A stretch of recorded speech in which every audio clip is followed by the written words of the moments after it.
नमस्कार बच्चों, स्वागत है आप सभी का Shri Shyam group of education के यूट्यूब चैनल पर। अपने +1 की फिजिक्स पढ़ रहे हैं और इसके अंदर छठा चैप्टर पढ़ रहे हैं, कार्य, ऊर्जा और शक्ति। आज जो अपने टॉपिक पढ़ रहे हैं वो अपना टॉपिक है विभिन्न स्थितियों में किए गए कार्य का परिकलन।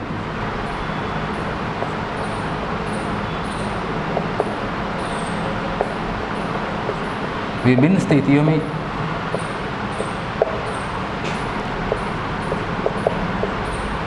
किए गए कार्य का परिकलन। तो अपने पढ़ करके आए हैं कि कार्य W किसके इक्वल होता है, F vector dot dr vector के इक्वल होता है। यानी अपने जो dw पढ़ा था वो किसके बराबर होता है, F vector dot dr vector के इक्वल होता है। या W अपने क्या बोल सकते हैं, ये F vector dot dr vector जो है इसके समाकलन के बराबर होता है। और सीधा सीधा अपने कार्य देखें तो आप लोग बोल सकते हो कि कार्य जो है बल और विस्थापन के गुणनफल के बराबर होता है। या आप बोल सकते हो बल और बल की दिशा में जो विस्थापन है उसके बराबर होता है। ठीक है। और इसके अलावा आपने ये भी पढ़ा है कि W को क्या लिख सकते हैं, F vector dot S vector लिख सकते हैं। ठीक है। तो ये हमारे पास में किसका मान है, किए गए कार्य का मान है। आज अपने पढ़ने वाले हैं कि अपने पास में बहुत सारी कंडीशंस होती है जब अपने थीटा का मान 0 हो, 90 डिग्री हो, या विस्थापन जो है वो बल की दिशा में ना हो, या बल जो है वो विस्थापन की दिशा में ना हो, या फिर अपने 90 डिग्री का कोण बन रहा हो, या विस्थापन शून्य हो, तो उसमें किए गए कार्य का मान कितना होता है। तो सबसे पहले देखिए अपने पास में जो इसका फर्स्ट केस है उसके अंदर अपने देखते हैं कि यदि अपने पास में थीटा का मान जो है वो 90 डिग्री हो। फर्स्ट केस है अपने पास में इसका केस फर्स्ट,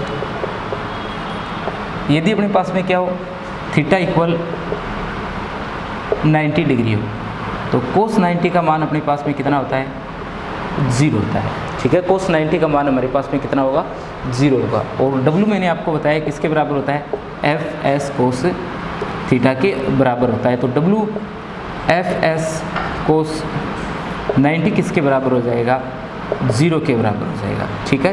यानी हमारे पास में जो कार्य है उसके किए गए कार्य का मान कितना हो जाएगा, 0 हो जाएगा। और अगर कार्य का मान 0 होता है तो इसका मतलब क्या है, इसका मतलब ये हुआ कि यदि अपने विस्थापन जो है उसके लंबवत बल आरोपित कर रहे हैं, यानी वस्तु की जो गति की दिशा है उसके अपने लंबवत क्या कर रहे हैं, बल आरोपित कर रहे हैं, या बल जिस दिशा में उसके लंबवत अपने यदि वस्तु को क्या कर रहे हैं, विस्थापित कर रहे हैं, तो उसमें किए गए कार्य का मान कितना होता है, 0 होता है। उसमें अपने जो कार्य करते हैं उस कार्य का मान क्या होता है, 0 होता है। जैसे अपने अगर बात करें कि कोई व्यक्ति गति कर रहा है, ठीक है, और अपने सर पर उसने क्या कर रखा है, कोई वजन उठा रखा है, तो उसमें उसका भार WmG किस ओर कार्य कर रहा है, नीचे की ओर कार्य कर रहा है, और वस्तु जो है या व्यक्ति जो है उसका विस्थापन कौन सी दिशा में, सामने की दिशा में। तो गुरुत्वीय बल के द्वारा जो कार्य किया जाता है, इसमें जो गुरुत्वीय बल के द्वारा कार्य किया जाएगा उस गुरुत्वीय बल द्वारा किए गए कार्य का मान कितना होगा, 0 होगा। क्यों होगा, क्योंकि यहाँ पर कोस कितना बन रहा है, 90 बन रहा है, और कोस 90 किसमें अपने किए गए कार्य W का मान कितना होता है, 0 होता है। इसके अलावा अगर अपने अभिकेंद्रीय बल की बात करें तो उसमें अगर अपने कार्य देखें कि अभिकेंद्रीय बल लग रहा हो उसमें कार्य कितना होता है, तो यदि कोई कण अभिकेंद्रीय बल के अंतर्गत क्या कर रहा है, गति कर रहा है, तो वो वर्ताकार पथ में गति करेगा, और अभिकेंद्रीय बल जो है अपना किस ओर कार्य करता है, सेंटर की ओर कार्य करता है। ये अपना पॉइंट कौन सा है, ये अपना पॉइंट P है। और वस्तु के वेग जो है वो किसके अनुदिश है, वस्तु का वेग स्पर्श रेखा के अनुदिश आप लोग मान सकते हो। वेग की जो दिशा है वो हमेशा क्या रहती है, इसके स्पर्श रेखा के अनुदिश रहती है। तो यहाँ जो कोण बनता है कितना डिग्री का बनता है, 90 डिग्री का कोण बनता है। ठीक है।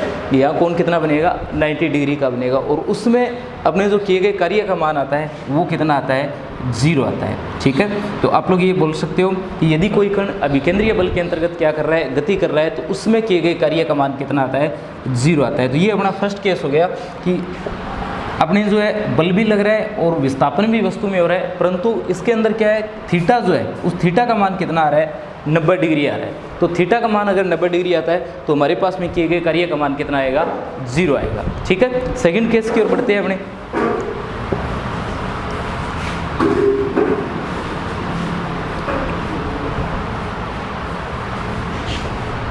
देखिए सेकंड केस अपने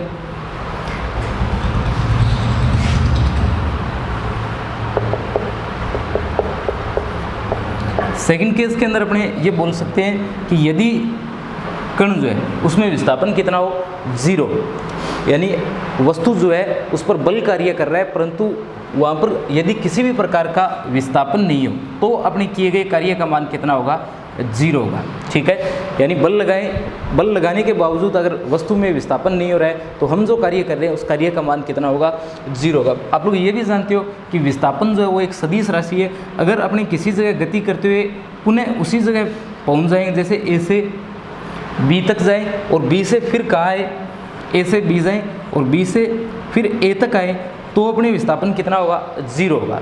ठीक है, पुनः उसी बिंदु पर यदि अपने पहुंच जाते हैं तो विस्थापन का मान कितना होता है, 0 होता है। इस कंडीशन में भी अपने किए गए कार्य का मान कितना होगा, 0 होगा। ये अपनी सेकंड कंडीशन है जिसके अंदर यदि अपने विस्थापन का मान कितना हो, 0, तो किए गए कार्य का मान भी कितना होगा, 0 होगा। विस्थापन का मान चाहे किसी प्रकार से 0, या तो अपने चल ही नहीं रहे उसमें विस्थापन 0 होगा, या अपने गति करते हुए पुनः उसी बिंदु पर आ जाते हैं तो अपना विस्थापन कितना होता है, 0 होगा। उसमें भी अपने जो कार्य करेंगे उसका मान कितना प्राप्त होगा, 0 प्राप्त होगा। ठीक है, विस्थापन नहीं होने का मतलब आप ये भी समझ सकते हो कि यदि कोई व्यक्ति अपने सर पर किसी वजन को उठा करके एक जगह खड़ा है, ठीक है, जैसे कोई व्यक्ति क्या कर रहा है, अगर अपने सर पर वजन को उठाए एक जगह खड़ा हुआ है, ये चाहे जितनी मर्जी जितनी समय तक रहे, यदि इसमें किसी भी प्रकार का विस्थापन नहीं है, यदि व्यक्ति चल नहीं रहा है तो किए गए कार्य का मान कितना होगा, 0 होगा। चाहे ये कितनी समय तक इसे उठा करके खड़ा रहे, अपने जो कार्य बताएंगे वो कार्य कितना आएगा, 0 आएगा। तो ये केस अपने को बताता है कि कार्य होने के लिए क्या जरूरी है,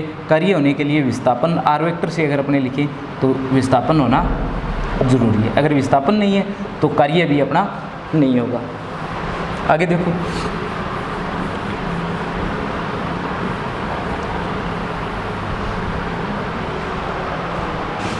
नेक्स्ट जो अपने पास में केस है उसके अंदर तीसरा जो केस है, तीसरा केस, इसके अंदर अपने ये बोल सकते हैं कि यदि किसी एक कण पर, कोई एक कण है अपने पास में और इस कण पर क्या हो रहे हैं, बहुत सारे बल लग रहे हैं, जैसे F1 vector, F2 vector, F3 vector, F4 vector, और ऐसे करते करते क्या आ रहा है, Fn वेक्टर आ रहा है। यानी कोई एक कण है और उस पर क्या लग रहे हैं, बहुत सारे बल लग रहे हैं, तो किए गए कार्य का मान जो है अपने को किस प्रकार से प्राप्त होगा। तो इसमें अपने जो कार्य करेंगे, कार्य का फॉर्मूला अपने पास में क्या होता है, W इक्वल समाकलन F vector dot dr vector. ठीक है, अपने ये किसका मान है, किए गए कार्य का मान है, W equal F vector dot dr vector. ये अपने A से B तक जो कण विस्थापित हो रहा है उसमें किए गए कार्य का मान है। अपने ये लेकर के चल रहे हैं कि कण जो है उस पर क्या लग रहे हैं, बहुत सारे बल लग रहे हैं। तो इसमें हम लोग अध्यारोपण का सिद्धांत काम में लेंगे और कुल बल F वेक्टर जो लगेगा कण पर, कुल बल F वेक्टर जो लगेगा, तो अध्यारोपण के सिद्धांत के अकॉर्डिंग ये कुल बल F किसके बराबर आएगा, इन सभी बलों के सदिश योग के बराबर आएगा। यानी हमारा जो F वेक्टर है वो किसके बराबर, F1 vector plus F2 vector plus F3 vector, और ऐसे करते करते कितना आएगा, Fn वेक्टर आएगा। ठीक है, कुल बल किसके बराबर आएगा, F वेक्टर के बराबर आएगा, F1 plus F2 plus F3, और लास्ट में कितना आ जाएगा, Fn वेक्टर आ जाएगा। इसे अपने याद रखें। तो W किसके बराबर, A से B, और F वेक्टर का मान कितना है, F1 vector plus F2 vector F3 vector, और ऐसे करते करते कितना आ जाएगा, Fn वेक्टर आ जाएगा। ठीक है, और साथ में क्या है अपने dr वेक्टर,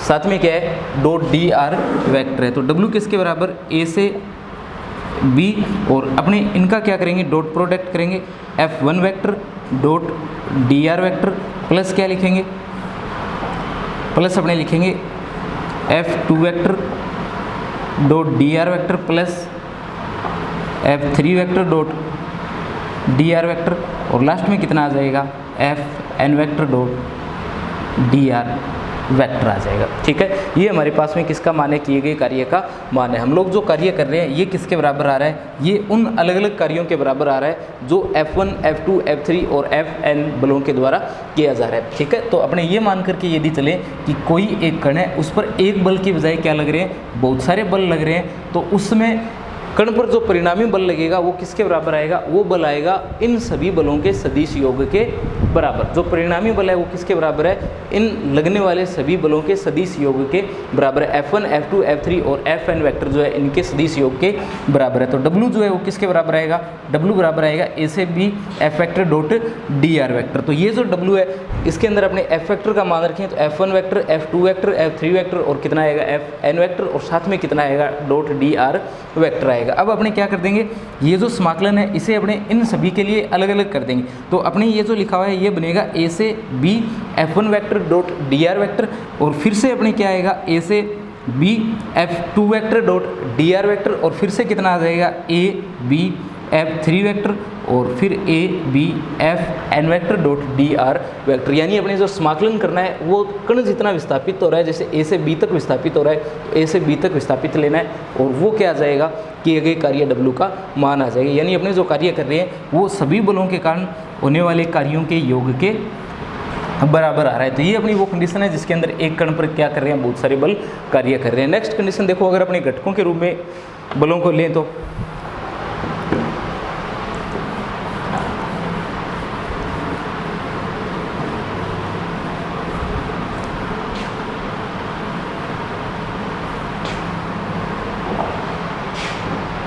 हमारे पास में जो F वेक्टर है उसे मान लेते हैं किसके बराबर है, F I के प्लस F Y J के प्लस F Z K के। ये किसका मान है, F वेक्टर का मान है। और जो dr वेक्टर है उसे मान लेते हैं किसके बराबर है, dx I के प्लस dy J के प्लस dz K के।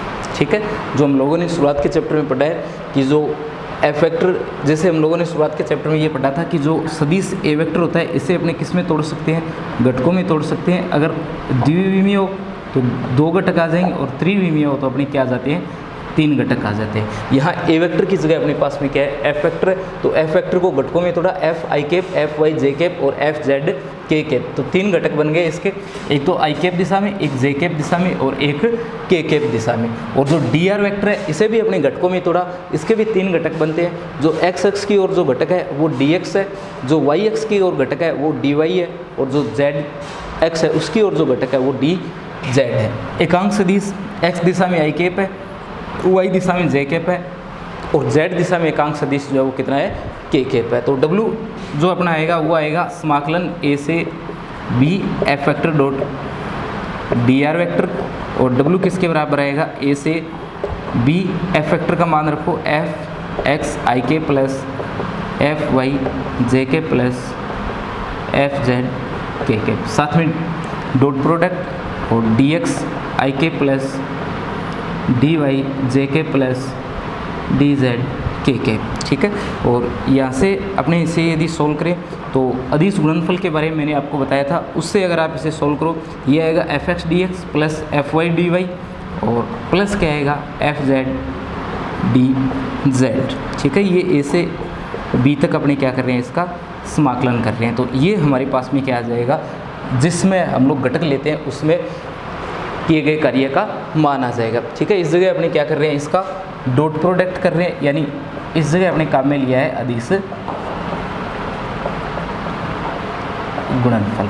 ठीक है, अदिश गुणनफल को जब काम में लेते हैं तो जो एक समान दिशा के अंदर होते हैं उनका मान तो 1 हो जाता है। जैसे I डॉट I करेंगे उसका मान तो 1 होगा, J डॉट J करेंगे इसका मान भी 1 होगा और K डॉट K करेंगे तो उसका मान भी कितना होगा, 1 होगा। तो fx को dx से मल्टीप्लाई किया, एक के साथ में fy को dy के साथ में मल्टीप्लाई किया, एक के साथ में fz को dz के साथ में मल्टीप्लाई किया, किसके साथ में, एक के साथ में। और यदि I कैप को आप लोग किसके साथ मल्टीप्लाई करते हो, j कैप के साथ करते हो तो यहाँ थीटा कितना बनता है, 90 डिग्री का बनता है और cos 90 का मान कितना होता है, 0 होता है। तो fx और dy का जो घटक है उसका मान 0, fx और dz का जो घटक है उसका मान भी कितना, 0। इसी तरीके से यहाँ भी देख सकते हो कि fy जो है इसका यदि इसके साथ में करेंगे तो भी 0 आएगा और इसके साथ करने पर भी कितना आएगा, डॉट प्रोडक्ट 0 आएगा। ठीक है, और fz जो है वो इन दोनों के साथ में 0 आएगा और इसके साथ में कितना आएगा, 1 आएगा। तो ये अपने लिख दिया fz और dz। तो ये अपने उसमें मान आता है जब अपने f वेक्टर और dr वेक्टर जो है इसे किस में लेना हो, यदि घटकों में लेना हो। नेक्स्ट केस और देखिए अपने इसमें अपने बात करते हैं इसके अंदर स्प्रिंग को खींचने में किया गया कार्य।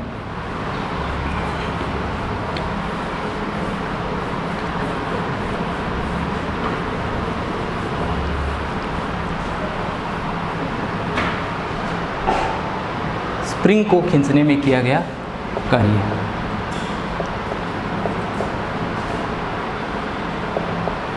स्प्रिंग को खींचने में किया गया कार्य। स्प्रिंग को खींचने में किया गया कार्य। ठीक है, एक स्प्रिंग लेना है और उसे अपने को क्या करना है, खींच देना है। एक स्प्रिंग मान लेते हैं,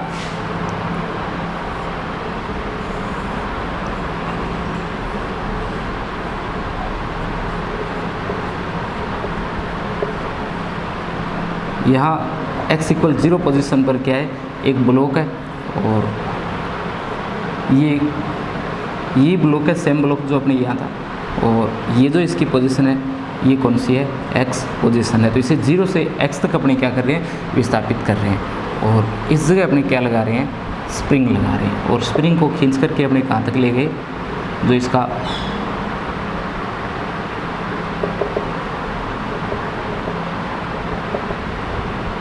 इसे अपने x इक्वल 0 से x तक ले गए, और इसे खींचने में किए गए कार्य का मान हम लोगों को क्या करना है, ज्ञात करना है। तो इस तरफ x है और दूसरी तरफ अपने क्या लेंगे, बल F जो है इसे लेंगे। ठीक है, और सबसे पहले इसके लिए मान लेते हैं कि जो स्प्रिंग नियतांक है, उस स्प्रिंग नियतांक का मान कितना है, k है। स्प्रिंग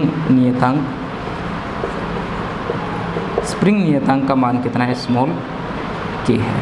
ठीक है, ये k जो है वो क्या है, स्प्रिंग नियतांक है। अब जो अपने कार्य करेंगे W, वो किसके बराबर आएगा, कार्य आएगा F vector dot dx vector के डॉट प्रोडक्ट के बराबर। और विस्थापित कितना कर रहे हैं, स्प्रिंग को 0 से x कर रहे हैं। स्प्रिंग के आगे जो ब्लॉक लगा हुआ है उसे अपने 0 पोजीशन से किस पोजीशन की ओर लेकर के जा रहे हैं, x पोजीशन की ओर लेकर के जा रहे हैं। तो W किसके इक्वल आएगा, समाकलन 0 से x F vector dot dx vector के। तो W जो है वो आ जाएगा 0 से x F dx और कोस थीटा।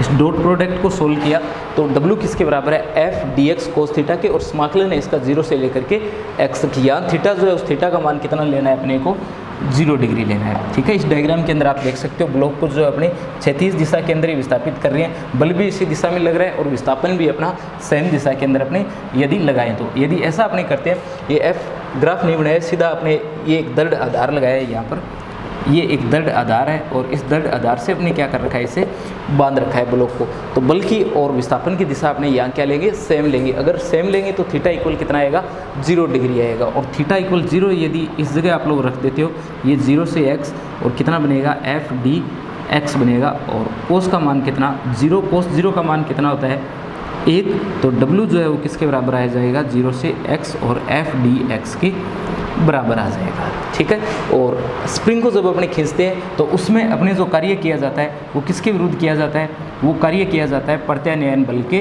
विरुद्ध।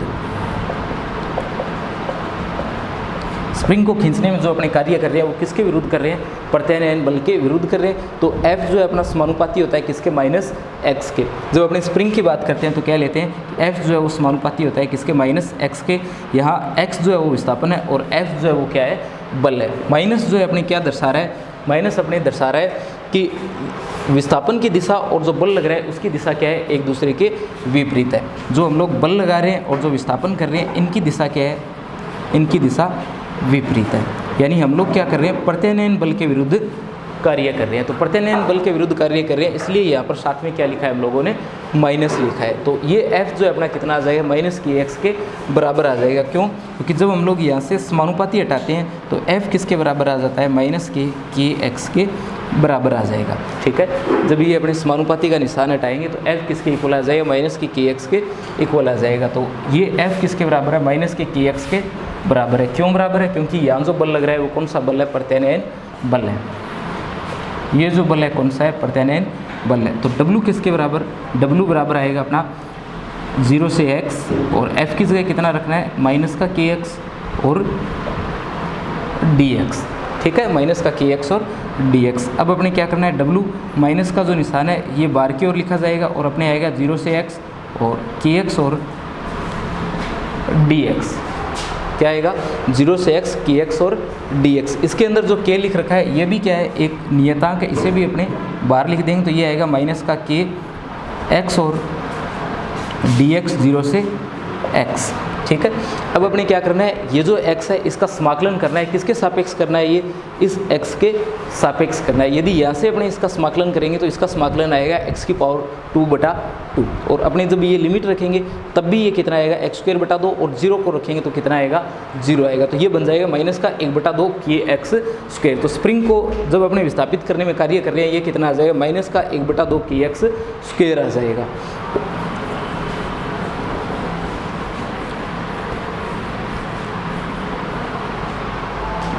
देखिए इसे जब सोल्व करेंगे तो ये बनेगा W इक्वल माइनस और माइनस का k, साथ में हमारे पास में क्या आएगा, इस x का समाकलन आएगा। किसके सापेक्ष समाकलन करना है, इसका x के सापेक्ष करना है। देखिए समाकलन कैसे करना है इसका, जैसे हमारे पास में लिखा हुआ है x dx और लिमिट कितनी है 0 से x, तो x की पावर कितनी मान सकते हैं अपने 1 मान सकते हैं, और किसके सापेक्ष समाकलन कर रहे हैं, ये x के सापेक्ष समाकलन किया जा रहा है, x के सापेक्ष समाकलन कर रहे हैं। तो इसका जो सूत्र होता है वो क्या होता है, x की पावर n+1/n+1 प्लस c जो है हमारे पास में क्या है, समाकलन नियतांक है।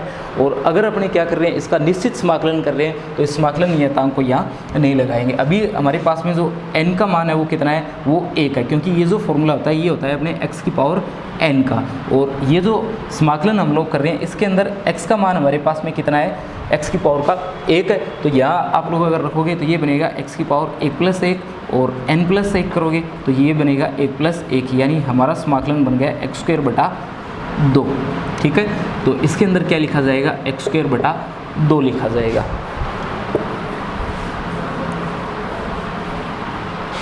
देखो आगे अपने क्या करना है, 0 से लेकर के x तक इसमें लिमिट रखनी है। ठीक है, 0 से लेकर के x तक यदि लिमिट रखें तो w किसके बराबर बनेगा, w बनेगा माइनस के k और x²/2 और माइनस के 0 के बराबर। ठीक है, सबसे पहले जो समाकलन की ऊपर की लिमिट होती है उसे रखते हैं, और उसके बाद में क्या किया जाता है, माइनस के अंदर जो समाकलन की नीचे की लिमिट होती है उसे रखा जाएगा। तो सबसे पहले आपने ऊपर की लिमिट रखी, x की जगह x रखा तो ये बना x²/2, और माइनस के अंदर अपने नीचे की लिमिट रखी तो वो 0 है, x की जगह कितना रखेंगे 0, 0 की स्क्वायर करेंगे 0 ही आएगा। तो ये जो समाकलन बना ये बना W इक्वल माइनस का k और x²/2। आप लोग इसे लिख सकते हो W बराबर माइनस का 1/2 और kx²।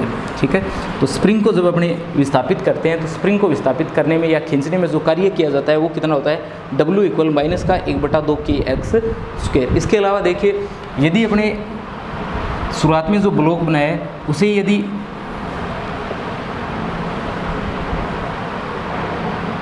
जीरो से विस्थापित न करके कहाँ से विस्थापित किया जाता, x1 पोजीशन से विस्थापित करते और कहाँ तक लेकर के जाते, x2 पोजीशन तक लेकर के जाते।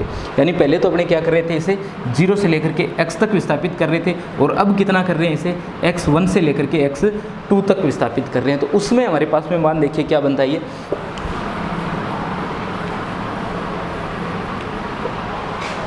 उसमें हमारे पास में ये जो W का सूत्र है इसे लिखते हैं W इक्वल माइनस का k और x1 से x2 x और dx। कितना लिखा जाता, W इक्वल माइनस का k x1 से x2 x और dx। इसमें अपने क्या करते हैं, इसका समाकलन करते हैं तो ये बनता W माइनस का k, x का किया जाए dx के सापेक्ष या x के सापेक्ष तो ये बनता है x²/2, और x1 से लेकर के x2 तक अपने क्या रखनी है, इसमें लिमिट रखनी है। तो ये बनता है W इक्वल माइनस का k, और सबसे पहले ऊपर की लिमिट रखते हैं तो ये बनता है x2 की स्क्वायर/2 माइनस का x1 की स्क्वायर/2। ठीक है, तो ये हमारे पास में किसका मान आ जाता, किए गए कार्य का मान आ जाता। तो कार्य का मान अपने दो प्रकार से ज्ञात कर सकते हैं। एक तो अपने कहाँ से कहाँ तक ज्ञात किया है, 0 से लेकर के x तक ज्ञात किया। इसमें जो कार्य है ये कितना है, माइनस का 1/2 kx² है, और दूसरा अपने विस्थापन कितना लिया है, x1 से लेकर के x2 लिया है। यदि अपने ये कंडीशन लेते हैं तो विस्थापन का मान कितना आता है, जो सामने लिख रखा है ये प्राप्त होता है। इसमें भी आप लोग ये रख सकते हो, 0 से x वाली लिमिट अगर रखते तो x2 की जगह अपने क्या रखना होता, x रखना होता, और x1 की जगह क्या रखना होता 0, और फिर से कितना आ जाता, W इक्वल माइनस का 1/2 kx² आ जाता। तो स्प्रिंग को खींचने में जो कार्य किया जाता है वो कितना किया जाता है, माइनस का 1/2 kx² किया जाता है। अपने लास्ट क्लास के अंदर जब इसे पढ़ा था तो इसे सोल्व किया था ग्राफीय विधि से। हमने जो लास्ट में इसे सोल्व किया था, लास्ट क्लास में कल अपने जो पढ़ रहे थे उसमें इसे ग्राफीय विधि से सोल्व किया था और अपने ये लेकर के चल रहे थे, एक तरफ अपना बल था, दूसरी तरफ क्या था, विस्थापन था। और ये जो ग्राफ अपने को प्राप्त होता है, एक समानुपाती रेखा प्राप्त होती है अपनी, ठीक है। और ये कोण यदि थीटा हो तो एफ किसके बराबर, माइनस के एक्स के बराबर। और यदि इसका क्षेत्रफल ज्ञात किया जाए, इसका क्षेत्रफल यदि अपने ज्ञात करें तो वो बनता है 1/2 और साथ में क्या होता है, आधार, अपना आधार x है और ऊंचाई की जगह क्या लिखते हैं, x, और ये कितना बन जाता है 1/2 के एक्स स्क्वायर, किसके साथ में, माइनस के साथ में। तो ये अपनी ग्राफीय विधि से कल हम लोगों ने कार्य का मान ज्ञात किया था। आज जब हम लोग गणितीय विधि से कार्य का मान ज्ञात कर रहे हैं तब भी कितना आ रहा है, W इक्वल माइनस का 1/2 के एक्स स्क्वायर आ रहा है, ठीक है। आगे देखो,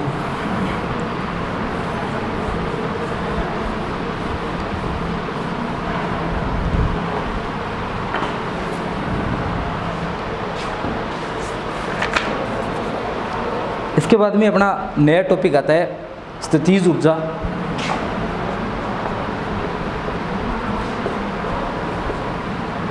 स्थितिज ऊर्जा, देखिए स्थितिज ऊर्जा का क्या मतलब है। स्थितिज ऊर्जा जो है उसका मतलब होता है कण जो है उसके अभिविन्यास या स्थिति के कारण जो उसकी ऊर्जा होती है, कण के अभिविन्यास या स्थिति के कारण उसमें जो ऊर्जा निहित होती है उस ऊर्जा को अपने किस नाम से जाना जाता है, उस ऊर्जा को हम लोग स्थितिज ऊर्जा के नाम से जानते हैं। ये जो अपनी स्थितिज ऊर्जा है ये अनेक प्रकार की हो सकती है, जैसे हम लोग बोल सकते हैं गुरुत्वीय स्थितिज ऊर्जा के बारे में, जो गुरुत्वीय स्थितिज ऊर्जा है उसकी बात कर सकते हैं, जो चुंबकीय स्थितिज ऊर्जा है वो देख सकते हैं, या फिर अपनी जो विद्युत स्थितिज ऊर्जा है उसे भी देख सकते हैं। तो स्थितिज ऊर्जा जो है वो किसी भी प्रकार की हो सकती है, गुरुत्वीय बल के अधीन हो सकती है या चुंबकीय बल के अधीन हो सकती है, या फिर अपने जो विद्युत बल लग रहा है उसके अधीन भी हमारे पास में क्या हो सकती है, स्थितिज ऊर्जा हो सकती है। जैसे हम लोग यदि बात करें कि जो गुरुत्वीय बल लग रहा है, इस गुरुत्वीय बल के अधीन स्थितिज ऊर्जा जो है वो किस प्रकार से प्राप्त होती है। तो स्थितिज ऊर्जा का जब अपने परिकलन किया जाता है तो उस कंडीशन से किया जाता है जब कण के पास में इतनी ज़्यादा ऊर्जा हो जिससे वो क्या कर सके, कार्य कर सके, ठीक है। कार्य करने की जब वो स्थिति में होता है तो उसमें उसकी स्थितिज ऊर्जा का मान देखा जाता है। और कब तक देखा जाता है, तब तक देखा जाता है जब तक कि वो उस कंडीशन में आ जाए जब वो किसी भी प्रकार का कार्य करने में सक्षम ना रहे। जैसे गुरुत्वीय बल की हम लोग बात करें तो पृथ्वी जो है वो क्या करती है, प्रत्येक जो वस्तु है उस पर गुरुत्वीय बल आरोपित करती है। यदि आप लोग किसी भी वस्तु को छोड़ते हो तो वो सीधी किस ओर जाती है, पृथ्वी की ओर जाती है। क्यों? क्योंकि अपने भार की वजह से उस पर क्या लगता है, गुरुत्वाकर्षण बल लगता है, जिसकी दिशा हमेशा किस ओर होती है, नीचे की ओर होती है। तो आप लोग क्या करते हो, जैसे ही किसी कण को ऊपर की ओर उठाते हो, तो जैसे ही हम लोग कण को ऊपर की ओर उठाते हैं तो कण जो है उसमें क्या स्टोर हो जाती है, ऊर्जा जो है वो स्टोर हो जाती है। वहाँ जो कण को उठाने में जो ऊर्जा स्टोर हो रही है उसकी, वो कौन सी ऊर्जा, उसकी गुरुत्वीय स्थितिज ऊर्जा है, ठीक है। जैसे अपने पास में ये मार्कर है, यदि अपने इसे ज़मीन से उठा करके ऊपर ले आए तो इसमें जो इसमें ऊर्जा स्टोर हुई है वो कौन सी ऊर्जा है, इसकी गुरुत्वीय स्थितिज ऊर्जा है। यदि अपने इसे छोड़ दें तो ये सीधा किस ओर जाता है, सीधा ये धरातल की ओर जाता है। क्यों जाता है? क्योंकि इसका भार जो है mg, इसके कारण इस पर क्या लग रहा है, गुरुत्वीय बल लग रहा है। तो यहाँ इसकी जो ऊर्जा है वो कौन सी है, गुरुत्वीय स्थितिज ऊर्जा है। इसी तरीके से अपने ऊर्जा जो है वो अन्य रूप में भी स्टोर कर सकते हैं, जैसे चुंबकीय स्थितिज ऊर्जा के रूप में स्टोर कर सकते हैं, या फिर अपनी विद्युत स्थितिज ऊर्जा जो है इसके रूप में भी ऊर्जा जो है वो स्टोर कर सकते हैं। जैसे अपने संधारित्र वगैरह होते हैं उनके अंदर जो ऊर्जा स्टोर करते हैं वो किस रूप में की जाती है, विद्युत स्थितिज ऊर्जा के रूप में की जाती है, ठीक है। एक दो बातें हमने इसमें और देखते हैं। एक तो संरक्षी बल के अधीन यदि अपनी गुरुत्वीय स्थितिज ऊर्जा की बात करें तो उसमें अपने इसे जब प्रदर्शित किया जाएगा तो कैपिटल यू से इसे प्रदर्शित किया जाएगा। और ये जो कैपिटल यू का मान है ये अपने किसके बराबर आता है, ये हमारे पास में आता है, एक तो जो बल लगा रहे हैं एफ वेक्टर, और एक जो हमारे पास में क्या हो रहा है, विस्थापन हो रहा है डी आर वेक्टर। तो बल और विस्थापन जो है एफ वेक्टर और डी आर वेक्टर, इन दोनों से अपने क्या ज्ञात किया जाता है, इन दोनों से हम लोग गुरुत्वीय स्थितिज ऊर्जा जो है इसका परिकलन करते हैं, ठीक है। इसका जो सूत्र लिखते हैं ये लिखते हैं u इक्वल माइनस का F vector dot D R vector. ये सूत्र क्या लिखा जाता है, माइनस का F vector dot D R vector, ठीक है। यहाँ पर डी आर लिखा हुआ है इसलिए यहाँ भी क्या लिखेंगे, अपने डी यू लिखेंगे। जब इसका समाकलन किया जाएगा, जब इस समीकरण का क्या किया जाएगा, समाकलन किया जाएगा, तो हमारे पास में कुल गुरुत्वीय स्थितिज, कुल जो स्थितिज ऊर्जा है उसका मान आएगा। वो किसी भी प्रकार की हो सकती है, गुरुत्वीय स्थितिज ऊर्जा हो सकती है, चुंबकीय हो सकती है, या विद्युत हो सकती है। वो डिपेंड करेगा कि ये बल जो है ये किस प्रकार का बल कण पर कार्य कर रहा है। ठीक है, इसका बचा हुआ पार्ट जो अपने नेक्स्ट वीडियो में देखेंगे, गुरुत्वीय स्थितिज ऊर्जा।